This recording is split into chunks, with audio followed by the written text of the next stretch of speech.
Hi guys, and welcome to Escape Wheel Watch Reviews. My name is Steve, and today we're going to be reviewing the Addiesdive model number AD2095. I received this watch for free, or pretty much for free. I don't have to send the watch back, but you guys know the deal by now. It's not going to sway my review one way or another. No matter how I get a watch in on this channel, you're always going to get my honest opinion. And if by the end of this review you do want to pick one of these up, I'm going to be leaving a link down in the video description right there, as always. That link will be an affiliate link, so if you do use that link, it's just an easy way for you guys to help support the channel. It doesn't cost you any extra, just earns me a little bit of commission and helps keep things running on this end. So the current retail price that I'm seeing is $61 US. There is a little bit of a sale going on, but that's the price you can expect to pay for this one. It is very affordable. The watch comes in 3 different colorways that you can see on screen now. I think they all look really good.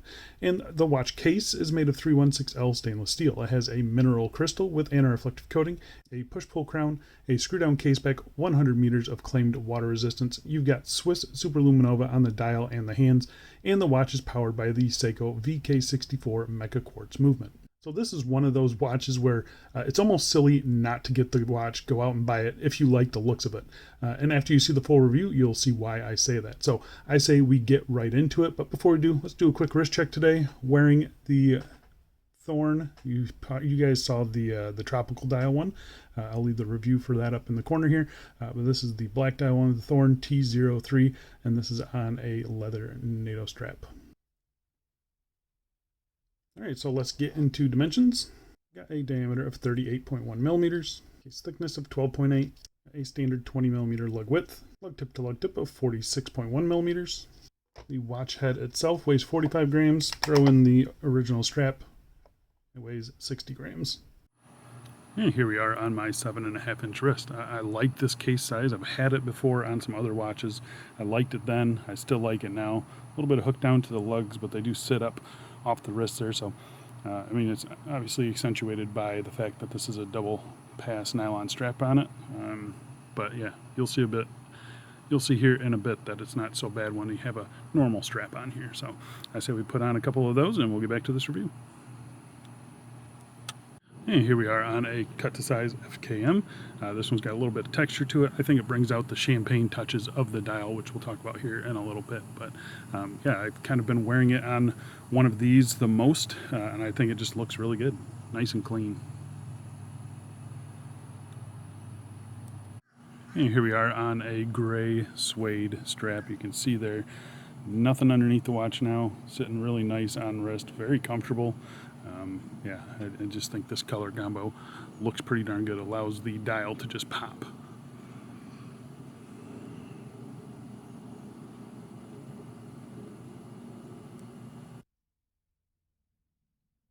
All right, so let's talk about the case finishing. So case finishing on this watch, I was thinking before I shot this review that this is one of the nicest case finishings that you're going to find on a watch at this price point. I mean, I'm not saying there's ones that aren't better, but this is probably as good as you can expect at this price point. So we do have a mixture of brushing and polishing on this watch. Top down, it appears to be all polished. As you can see here, we have polishing on the tops of the lugs.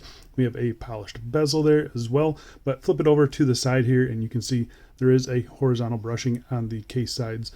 You got drilled lugs there, which is nice to see. You have a signed screw-down crown, really nice and big, and it's a shallow crown. I think it looks great. The pushers, they have a little bit of decoration on the end of them, as you can see there. This is not the first time I've seen this case. I know Escapement Time uses, I believe, the same exact case as this one does. But this one I think is finished just a little bit nicer. You can see nice consistent brushing on the sides there. We have a little bit of polishing on this bottom edge there. So like you saw earlier, when it's on wrist, you really only see that brush section there, and it just makes this look and feel really, really slim. Flipping it to the case back here, we have our signed screw down case back, simple notches there for a tool. This logo here, a little bit scratchy, but doesn't really bother me on this watch. Yeah, it's not something that I feel, but when it's in the hand, I can feel it's just a little bit scratchy. And yeah, I kind of wish they would just get rid of this or do something different on this case back. But other than that, though, it's not a bad case back at all. And like I said earlier, the case finishing on this watch is actually pretty impressive. I mean, the polishing looks good. There's no like waviness to it or anything like that. And yeah, I mean, they just did a good job with the case finishing on this thing. And for the price point, it's going to be really hard to complain. All right, so let's talk about the crystal. So at this price point, we're getting a mineral crystal, and it's kind of to be expected, especially one in this shape. It's a really tall boxed dome mineral crystal with some bluish purple AR. The AR coating on this is really, really good, very strong. This is an excellent crystal. I absolutely love the crystal on this watch. Really nice and clear, plenty of distortion on the edges there, as you can see. I mean, it is just an excellent crystal. Sits way up above the bezel, so it gives that really nice vintage look to it. Yeah, it's a good crystal. If you guys can get past the fact that it is mineral crystal, which you should be expecting at this price in this shape, yeah, it's a really, really good crystal. All right, so let's talk about the dial. So the dial on the watch, actually very, very nicely done. Again, just punching above their price point in every category, in my opinion. So you can see around the outside and the subdials, it's kind of this champagne color. You can see the date window there. It is white, so that kind of gives you an idea. It's kind of this champagne-ish gold tan color. It's really interesting. I think I would like just a silver a little bit better. It would make this more of a strap monster, I think. But it doesn't look bad as it is. The dial itself is kind of that, robin's egg blue. It looks fantastic. It's a matte finish, and there's really no texture to it at all, as you can see there. You have applied indices at all the hour markers there, and they are all filled with lume. Nothing at the 6 o'clock. We do have that nice cutout around the date window there. It's not just a simple cutout. It's beveled, and it does carry on that cream color. So really nicely done. We have the Addiesdive logo there, the script logo, which I much prefer over the diving style logo there. Simple 100 meters there down at the 6 o'clock. A double baton at 12 o'clock. Short little stumpy indexes there at the 3 and the 9 o'clock. But everything is done really good. And just look at the finishing on the hands and the indices. Those indices, they just catch the light beautifully. And it's just very impressive for the price point. And I mean, getting up real close, you can see those little tiny indexes there, those look to be applied straight. Everything else seems to be applied straight. The alignment is like spot on. I mean, it just kind of blows me away that you're getting this dial in a watch at this price point. It's very impressive. The handset that they use, very simple, just stick style handset, but nicely done, nicely proportioned, nice and long. They look good. The subdials here, so we have a 24-hour dial here at the 3 o'clock, which I know everyone is going to balk at. Concentric rings there. And then we have our chronograph minute counter here at the 9 o'clock. Again, concentric rings, nice printing. Get these little leaf we have these little leaf hands for the subdials there.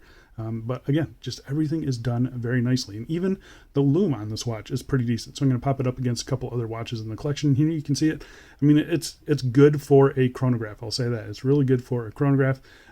Obviously, it's not going to compete with like a dive watch or anything like that. But yeah, I think for what it is, the lume on this watch is great. It's BGW9, so it's the ice blue glow. It does last all night long. I was able to read this in the middle of the night, so that's pretty impressive for a watch in this price point. All right, so let's talk about the movement inside. So the movement inside is the Seiko VK64 Mecha Quartz. So it is a quartz movement. The accuracy is stated at plus or minus 20 seconds per month, but usually they're much more accurate than that. I believe they're 3-year battery life. They hack the hand wind, quick set date, 24-hour subdial here at the 3 o'clock, and a 60-minute chronograph counter at the 9 o'clock. Yeah, these movements are great. I've had them in plenty of watches, and nothing has changed here. Functionality is the same, so you press this top button here. It starts up the chronograph seconds hand there. You can see it sweeping along at 5 ticks per second. You push it again, it stops it. You can keep doing that. Push this bottom pusher here to reset it. Everything snaps right back into place. Really good feedback on both of these pushers too, so I do like that. They're not squishy at all, so that's one of the big advantages of the Seiko VK64. They got really nice feedback on those pushers, so I love these movements. I don't like the 24-hour subdial, but there's nothing that we can do about that, sadly. Maybe Seiko one day will fix that, but so really, as far as the movement goes, there's really no negatives besides that 24-hour dial. The movement is operated by this push-pull crown, again, signed very nicely. Pull it out to the first position. This does change your date there, and then you pull it out again. It would hack the movement if you had a running seconds hand, and this is where you set your time. Everything feels fine. The crown action feels nice. It's not wobbly or anything like that. The hands don't jump around when you press it in. Yeah, it's just a good, solid overall movement, and at this price point, yeah, can't complain. So everything is sounding really good, right? If you guys notice, this is not the stock strap, right? That is not the stock strap. This is the stock strap. And I just don't understand why they are shipping this watch with this strap. It's a green and tan color, as you can see here. It's not teal, so it doesn't match the dial at all. The tan would be cool. But yeah, it just doesn't go with this watch. It's actually not a bad strap. It's good length.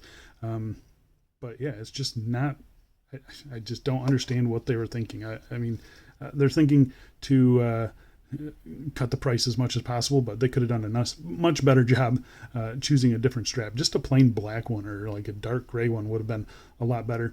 We have mixed hardware as well, so we have a polished buckle, but we have brushed keepers here. So yeah, I'm not really sure what they were thinking other than to slash the price as much as possible. So in my opinion, it's actually a decent strap, but you know, prepare to want to put it on something else. So yeah, that's my only complaint with this watch is the included strap. I mean, it's just it's fine, but it just doesn't go with this watch at all.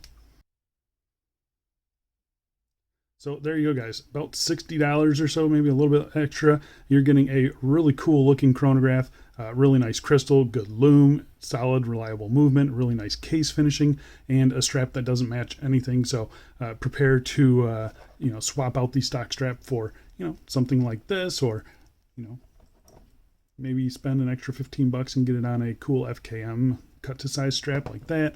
Something other than the stock one is going to look a whole lot better, and you're going to be a lot happier with the watch with a different strap on it, because this watch actually deserves a really nice strap. So yeah, that's kind of my thought on this watch. For 60 bucks, you're getting a pretty awesome chronograph with a bad strap. That's it. So yeah, if you are interested in this watch, go down, check it out. Link will be in the video description. I think that's it for me. Thanks a lot for watching, guys, and I will see you in the next one. Bye.